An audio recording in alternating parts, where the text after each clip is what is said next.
नमस्कार, आपका स्वागत है एक बार फिर से आपके अपने चैनल दिव्य दृष्टि में। रमा एकादशी का हिंदू धर्म में विशेष महत्व है। इस दिन लोग सुबह उठकर माता लक्ष्मी और भगवान विष्णु की पूजा अर्चना करते हैं और घर से दुख दर्द दूर करने की प्रार्थना करते हैं। हिंदू पंचांग के अनुसार कार्तिक मास के कृष्ण पक्ष की एकादशी तिथि को रमा एकादशी के रूप में मनाया जाता है। इस साल रमा एकादशी का पर्व 27 अक्टूबर को मनाया जाएगा।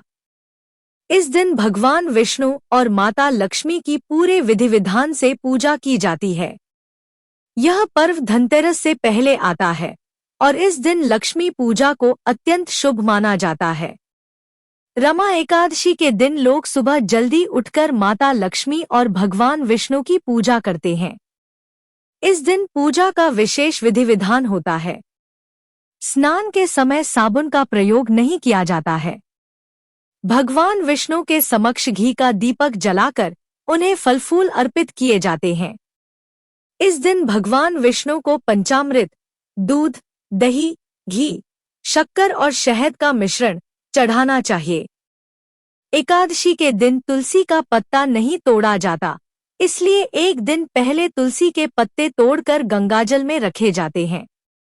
रमा एकादशी का व्रत करने वाले लोग द्वादशी तिथि को भगवान विष्णु को भोग लगाने के बाद व्रत का पारण करते हैं। शुभ मुहूर्त। रमा एकादशी 27 अक्टूबर को सुबह 5:23 बजे शुरू होगी और 28 अक्टूबर को सुबह 7:50 बजे समाप्त होगी। इस आधार पर 28 अक्टूबर को व्रत का पारण किया जाएगा। रमा एकादशी का व्रत भगवान विष्णु को अत्यंत प्रिय है।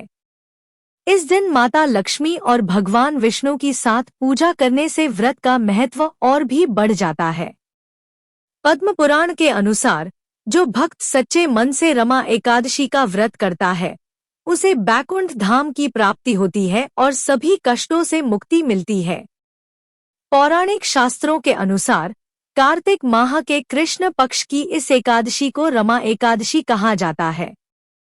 रमा या रंभा एकादशी का विशेष महत्व बताया गया है क्योंकि यह चातुर्मास की अंतिम एकादशी होती है। इस वर्ष यह एकादशी 27 अक्टूबर को पड़ रही है। भगवान श्री कृष्ण ने कहा है कि कार्तिक कृष्ण पक्ष की यह एकादशी बड़े बड़े पापों का नाश करने वाली है।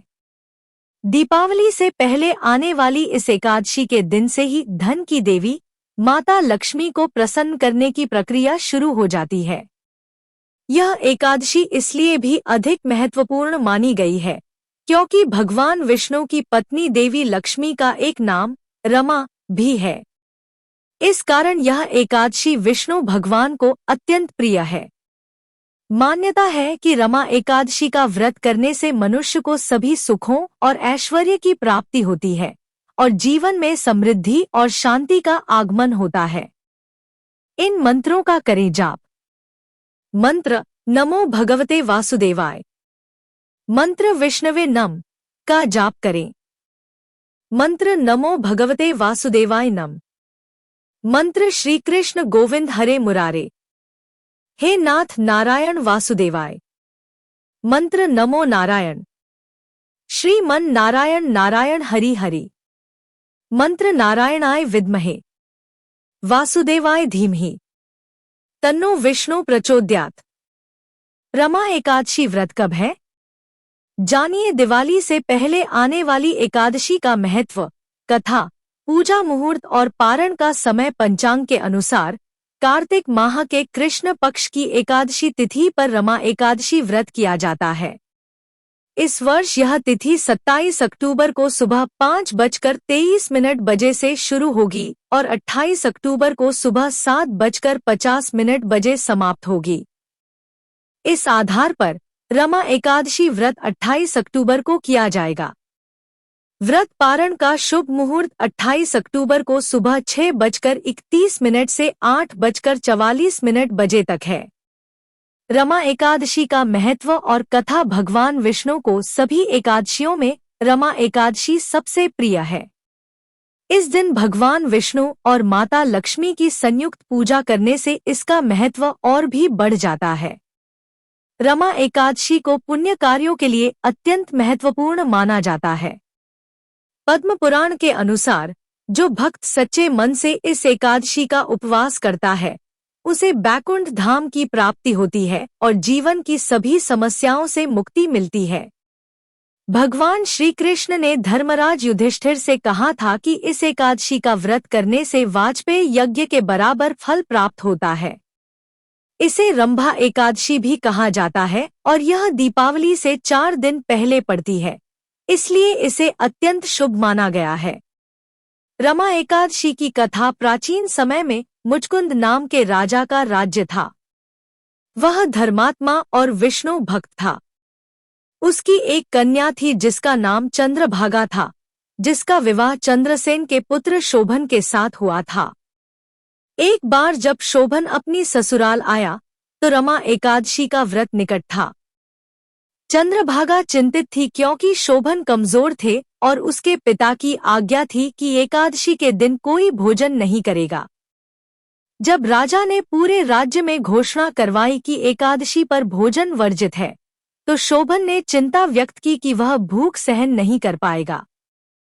चंद्रभागा ने सुझाव दिया कि यदि वह भोजन करना चाहते हैं तो किसी अन्य स्थान पर चले जाएं, परंतु शोभन ने निर्णय लिया कि वह व्रत करेगा। व्रत रखते हुए वह भूख और प्यास से अत्यंत पीड़ित हो गया। रात्रि में जागरण के दौरान उसकी हालत और बिगड़ गई और प्रातःकाल उसके प्राण निकल गए। हालांकि रमा एकादशी के प्रभाव से शोभन को मंदराचल पर्वत पर एक दिव्य धनधान्य से युक्त सुंदर देवपुर प्राप्त हुआ। वह एक भव्य भवन में वास करता था जो रत्नों से जटित था और गंधर्व व अप्सराएं उसकी सेवा में लगी रहती थी। वहां वह इंद्र के समान शोभायमान था। इस कथा से यह स्पष्ट होता है कि रमा एकादशी का व्रत करने से व्यक्ति को अपार सुख, समृद्धि और मुक्ति प्राप्त होती है। एक बार मुचकुंद नगर में रहने वाले सोम शर्मा नामक एक ब्राह्मण तीर्थ यात्रा करते हुए एक दिन उस स्थान पर पहुंचा जहां शोभन था। उसने शोभन को पहचान लिया और सोचा कि यह तो राजा का जमाई है। वह तुरंत उसके पास गया। शोभन भी ब्राह्मण को पहचान गया और उठकर उसका अभिवादन किया। फिर उसने ब्राह्मण से कुशलक्षेम पूछी। ब्राह्मण ने कहा, राजा मुचकुंद और आपकी पत्नी चंद्रभागा कुशल से हैं। नगर में भी सब कुछ ठीक है। लेकिन हे राजन, मुझे आश्चर्य है। आप बताइए, यह सुंदर नगर जो मैंने न कभी देखा न सुना, आपको कैसे प्राप्त हुआ? तब शोभन ने कहा, मुझे यह नगर कार्तिक कृष्ण की रमा एकादशी का व्रत करने से प्राप्त हुआ है, लेकिन यह नगर अस्थिर है। कृपया कोई ऐसा उपाय करें जिससे यह स्थिर हो जाए। ब्राह्मण ने पूछा, यह नगर स्थिर क्यों नहीं है और इसे स्थिर कैसे किया जा सकता है? आप बताइए, मैं अवश्य ही उपाय करूंगा। शोभन ने उत्तर दिया, मैंने यह व्रत श्रद्धा रहित होकर किया था, इसलिए यह सब अस्थिर है। यदि आप मुचकुंद की कन्या चंद्रभागा को यह बात बताएंगे तो यह स्थिर हो सकता है। ब्राह्मण ने नगर लौटकर चंद्रभागा को सब बातें बताईं। यह सुनकर चंद्रभागा बहुत प्रसन्न हुई और बोली, हे ब्राह्मण, क्या आपने यह सब प्रत्यक्ष देखा है या यह कोई स्वप्न है? ब्राह्मण ने कहा, हे पुत्री, मैंने महावन में तुम्हारे पति को प्रत्यक्ष देखा है। उनका नगर भी देवताओं के नगर जैसा भव्य है, लेकिन यह अस्थिर है। तुम्हारे पुण्य से यह स्थिर हो सकता है। चंद्रभागा ने आग्रह किया, हे विप्र, मुझे वहां ले चलो। मुझे अपने पति के दर्शन की तीव्र इच्छा है। मैं अपने पुण्य के बल से इस नगर को स्थिर कर दूंगी। ब्राह्मण उसे लेकर मंदराचल पर्वत पर वामदेव ऋषि के आश्रम पहुंचा। वामदेव जी ने वेद मंत्रों के उच्चारण से चंद्रभागा का अभिषेक किया। मंत्रों और एकादशी व्रत के प्रभाव से चंद्रभागा का शरीर दिव्य हो गया और वह दिव्य गति को प्राप्त कर अपने पति के पास गई। शोभन अपनी पत्नी को देखकर बहुत प्रसन्न हुआ और उसे अपने पास बिठा लिया।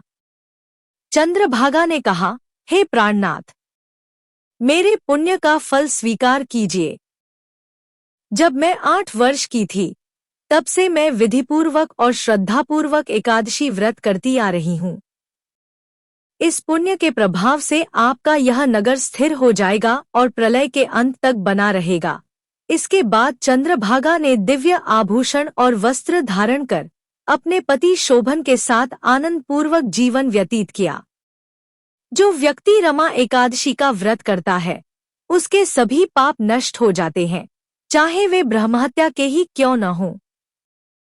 और जो इस महात्म्य को पढ़ते या सुनते हैं, वे भी सभी पापों से मुक्त होकर विष्णु लोक को प्राप्त होते हैं। यही रमा एकादशी की महिमा है। रमा एकादशी के उपाय: अगर आप लंबे समय से आर्थिक तंगी का सामना कर रहे हैं, तो रमा एकादशी का दिन इस समस्या को दूर करने के लिए शुभ माना जाता है। इस दिन भगवान विष्णु और माता लक्ष्मी की विधिपूर्वक पूजा करें और उन्हें प्रिय वस्तुओं का भोग लगाकर सुख शांति की कामना करें। मान्यता है कि इस उपाय से आर्थिक तंगी दूर होती है और धन की कभी कमी नहीं होती। अगर वैवाहिक जीवन में समस्याएं आ रही हैं, तो रमा एकादशी के दिन तुलसी माता की पूजा करें और देसी घी का दीपक जलाएं, क्योंकि तुलसी माता को लक्ष्मी का प्रतीक माना जाता है।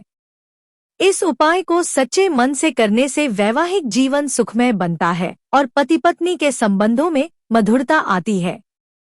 धन प्राप्ति के लिए रमा एकादशी के दिन पूजा के दौरान लाल कपड़े में 5 कौड़ियां बांधकर माता लक्ष्मी को अर्पित करें। कुछ समय बाद इन कौड़ियों को अपने पर्स या तिजोरी में रख दें। इससे धन की प्राप्ति होती है और रुका हुआ धन वापस आता है। यदि आपको सफलता नहीं मिल रही है और आप तरक्की के रास्ते खोलना चाहते हैं, तो रमा एकादशी के दिन विष्णु सहस्रनाम का 108 बार पाठ करें। इससे आपके मार्ग की बाधाएं दूर होंगी और तरक्की के रास्ते खुलेंगे। यदि आपकी कुंडली में किसी ग्रह का दोष है या कोई ग्रह आपको परेशान कर रहा है, तो रमा एकादशी के दिन पीपल के पेड़ पर 7 बार कलावा रक्षासूत्र लपेटें। इससे कुंडली में मौजूद दोष शांत होंगे और आपकी परेशानियां दूर होंगी। अगर आपको यह जानकारी अच्छी लगी हो, तो वीडियो को लाइक करें और जो नए हैं, वे हमारे चैनल को सब्सक्राइब करें। धन्यवाद।